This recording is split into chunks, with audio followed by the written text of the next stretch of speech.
So the vetoes for this match were quite simple, and yet you guys threw in a twist by picking Mirage instead of Cash. Could you walk me through the process of that veto? Yeah, sure. We knew that whatever they picked one of our best maps, being Nuke or Cobble, which were the ones that they favor. We knew that we would get one of our best map regardless, and we have been improving a lot on Mirage, and it's one of the maps that we have been missing since late 16. So we have tried to push it forward in the tournament just to see where we stand on it at the moment. We're still testing it out, and so far so good. We have prevailed 3 times and 3 narrow wins against good opponents. So I think Mirage has always been like a pocket pick for us because we know what we can expect from it. Normally it's the good T sides. Today it was the CT sides, but all in all, it's a comfort map. Recently, I know you guys had some trouble with your CT side. I was wondering sort of what changes you've made for this tournament. Actually, it's been me and Alexander, A from 1.6. We've been doing a lot of work to this tournament to kind of to help out the guys individually about what they can expect to come. We have been testing a lot of things out in the recent months, especially me individually. And since we have teamed up with Ave in the house, we have been trying to find the perfect match on how to prepare for our opponents, and so far it's been working really good. So I've already praised him like several times directly throughout the tournament. So I think that's our X factor here. So I know there's been a couple of disappointments for North recently, where you guys have lost 2 teams that you're favored against. For example, the Chiefs in Sydney. Could you walk me through a little bit about what went wrong in those games? That was actually a hard one, to analyze afterwards, because normally when you play an underdog team on Nuke, it's normally the CT sides that they are really strong on. Yep. We got 10 T rounds against them and could have gotten even, I think, 13. So we were confident that our CT side was strong enough to hold them back.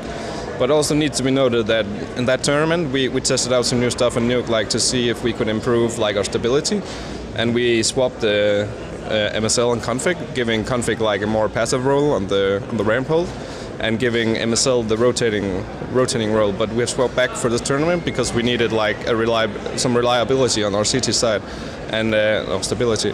And I think even though that config has his moments of weakness where he do stupid mistakes, he is also the X factor that we need to take the duels against the best players in the world, and that's why we have swapped it back to give him the star role once more on CT side at Nuke. And I think his time on ramp taught him a thing or two about the rotating part. So I think he has come out stronger on this. And also MSL has refound his confidence playing an inside, and is the best inside player I can think of right now. That also has to do a lot of other things than to just play his own role. You guys are among 8 teams that won't have to qualify for the next major, and it seems like the qualification process this year has become a little bit more arduous. So I was wondering what your perspective was on that, especially since you've been spared of the qualification process this year. We are very happy that we can avoid the qualification period, because it gives us time to go into details about our own game, prepare for the favorites of the tournament, because we know that if it is Swiss, which is the thinking about it at the moment, that we need to prepare for any team, so not just the GSL group. So coming with almost 1.5 months of practice and preparation, I think we are going to stand really good. And I think the other qualified teams will do exact that and do boot camps and just focus on the main tournament. Because when you play the minor or even the major qualifier, there's so much that can go wrong against lesser known opponents. Last time it was Vega Squadron from Russia that destroyed NIP, but this time it could be something else. Even the teams qualifying from the Asia minor, they can surprise anyone. If they go into details about their own game and do some pocket picks here and there, they can definitely surprise. So I'm happy that I'm not the teams that are going head to head in a best of 1 against those teams. As a coach, I was wondering, how closely do you collaborate with the team when it comes to researching opponents and practicing new strategies? The researching thing is solely my and Alexander's job at the moment. It has been shifted from me and MSL doing it to mainly me and Alex, and that's to give Matthias the possibility of developing his own game, which he has been really good at the last couple of months. So we want to see where it takes him. and also tactics. The tactics. That's like a democratic process we have. I'm not sure if it's just Scandinavia, but whenever we do strats and talk things through, we always do it as a team, because we have the right mix of the FPL rank S types that knows what they can do in like smokes and what the timings are, and we also have the experienced guys that know how to structure a game plan and like find the weak spots in a tactic. So we do it all together.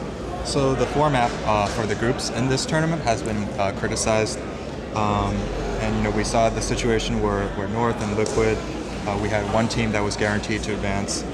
So overall, what are your thoughts on the format, and do you maybe have a better idea of what it should be for 12 teams? I like the format.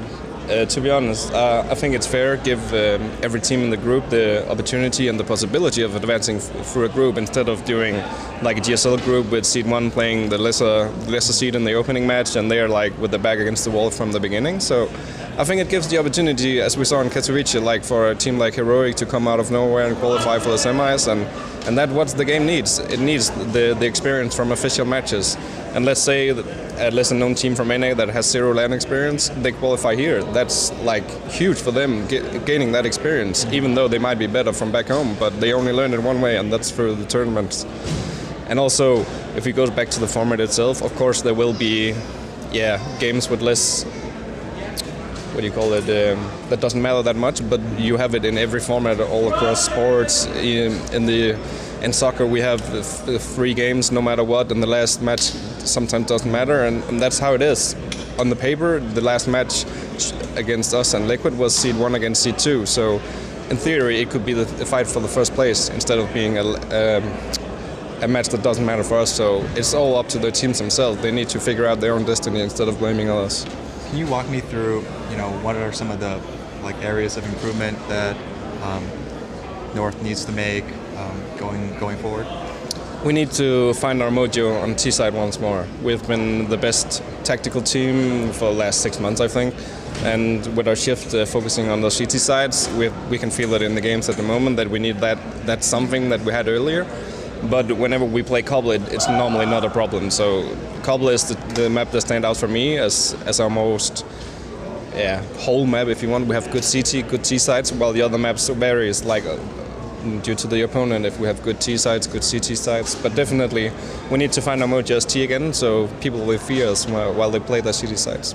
What would you say is North's biggest goal for the remainder of the year? The biggest goal will be to go into a semi-final at the major, I think.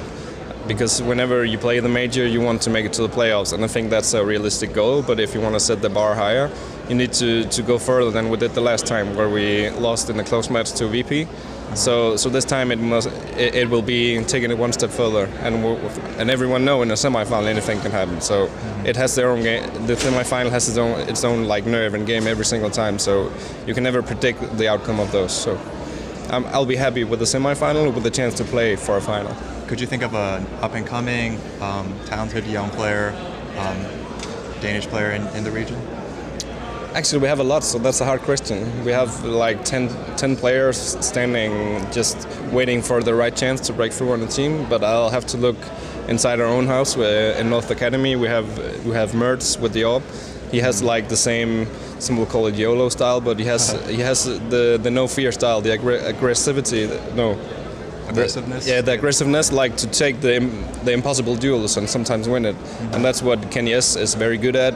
And also the flashy AWPers like Guardian, they're very good at turning the odds in your favor. And he has that, but he just needs experience and playing on a bigger stage before he can take the next step. So I'm definitely watching for him the next couple of months. Okay, great. Thank you. Yeah, no problem. Thanks.